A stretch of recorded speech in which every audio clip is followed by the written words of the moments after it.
না। অন্যের চোখের পানির উপরে নির্মিত ঘর কখনো সুখের হয় না। অন্যের মনে আঘাত দিয়ে বানানো অট্টালিকায় কখনো শান্তির ছোঁয়া আসবে না।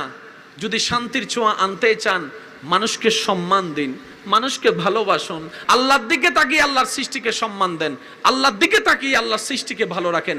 আপনি অন্যকে ভালো রাখার ব্যবস্থা করেন সাধ্যমতে, আল্লাহ তাআলা আপনাকে ভালো রাখার ব্যবস্থা করে দিবেন। সুবহানাল্লাহ।